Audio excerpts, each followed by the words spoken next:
할렐루야. 오늘도 말씀으로 주님과 동행하고 계신 여러분을 주님의 이름으로 축복합니다. 함께 보실 말씀은 요한복음 19장에서 21장이 되겠습니다. 19장에는 예수님이 십자가에 달려 숨지시는 일이 기록되어 있습니다.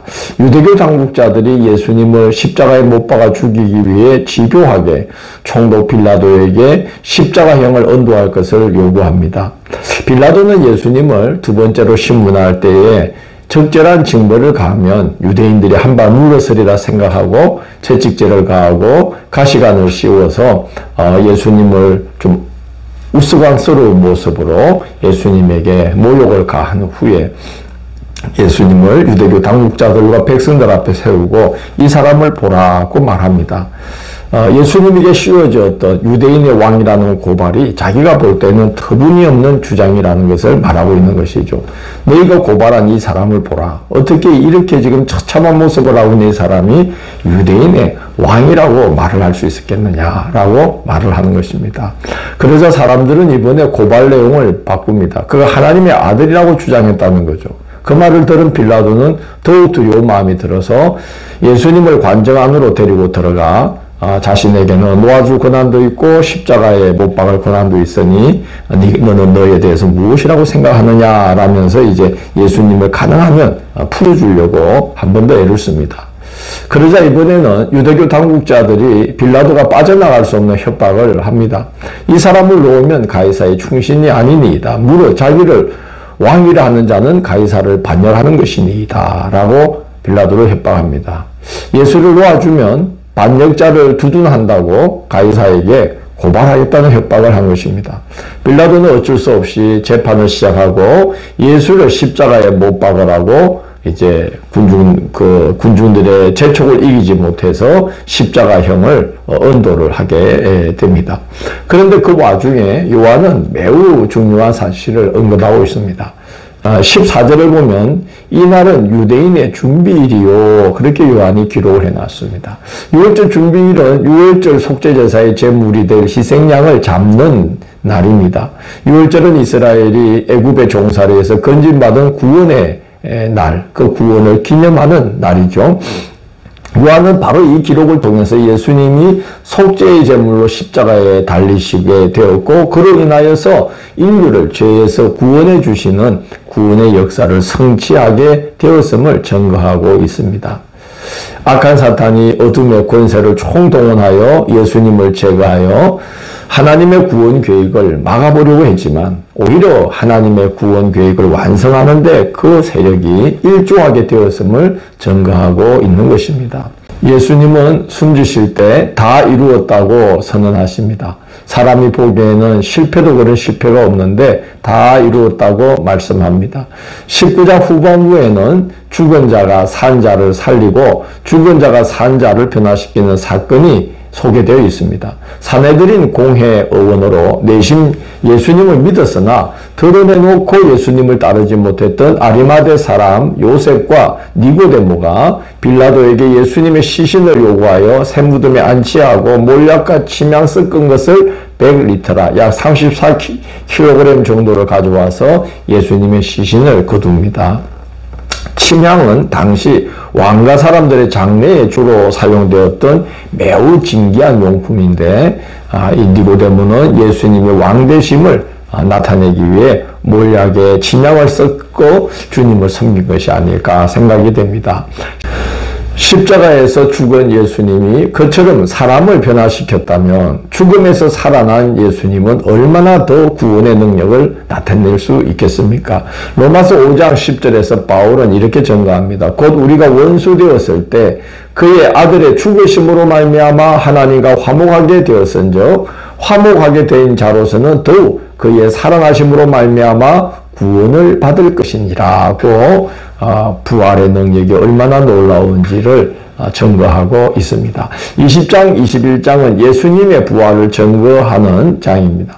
사도행전 2장 24절을 보면 베드로가 성령이 충만하여 모인 무리들에게 주님의 부활을 이렇게 증거합니다. 하나님께서 그를 사망의 고통에서 풀어 살리셨으니 이는 그가 사망에 매여 있을 수 없었음이라고 증거합니다.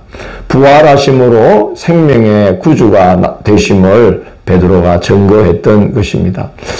무덤에 왔던 막달라 마리아에게 부활하신 주님이 나타나시고 또 제자들에게 나타나십니다.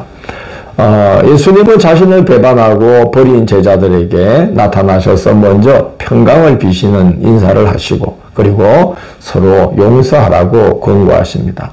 너희가 누구의 죄든지 사하면 사여질 것이요 누구의 죄든지 그대로 두면 그대로 있으리라 하시니라. 그렇게 기록되어 있습니다.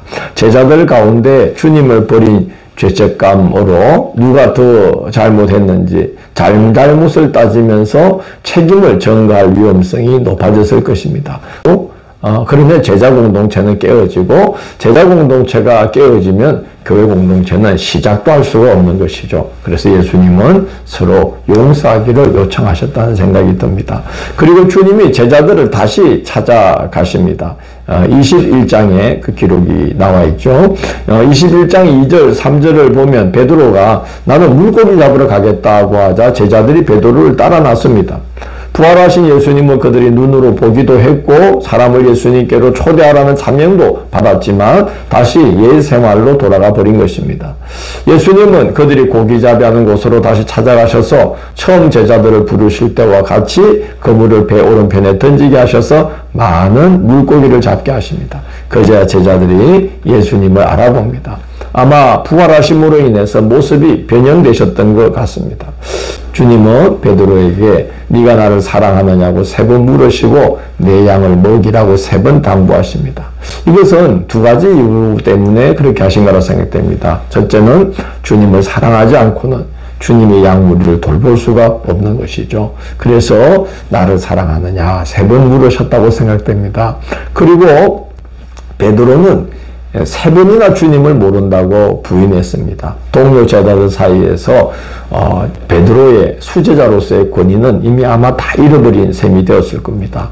그러나 주님께서 베드로에게 3번 사랑의 고백을 하게 하심으로 제자들 앞에서 베드로의 위치를 다시 회복시켜 주십니다. 그리고 주님은 이 베드로도 그도 주님의 뒤를 따라서 순교하게 될 것이라고 말씀함으로써 베드로의 자리를 다시 회복시켜 주십니다.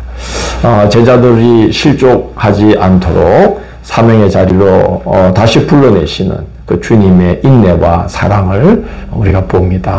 우리도 이 주님 제자들을 다시 찾아가셔서 자기를 배반한 제자들 다시 회복시켜 주시고 사랑으로 품고 인내하시며 끝까지 그들을 위해 중보하시는 예수님의 이 모습을 생각하고 마음에 품고 사모하면서 이 신앙의 길을 걸어가야만 하겠습니다. 내일 11월 12일 금요일은 사도행전 1장에서 4장을 오직 성령이 너에게 임하시면이라는 제목으로 살펴보도록 하겠습니다. 오늘도 함께 해주셔서 감사합니다. 주님, 끝없는 인내와 사랑으로 제자들을 사명의 길로 불러내시는 주님의 모습을 봅니다. 저희들도 주님의 그 모습을 본받도록 인도하시고 그러나 우리는 힘이 부족하고 또 우리의 인내도 부족합니다. 주께서 함께 하셔서 우리에게 힘을 다하여 주시고 저희들도 주님의 뒤를 잘 따라갈 수 있도록 인도하여 주옵소서. 예수님 이름으로 기도드립니다. 아멘.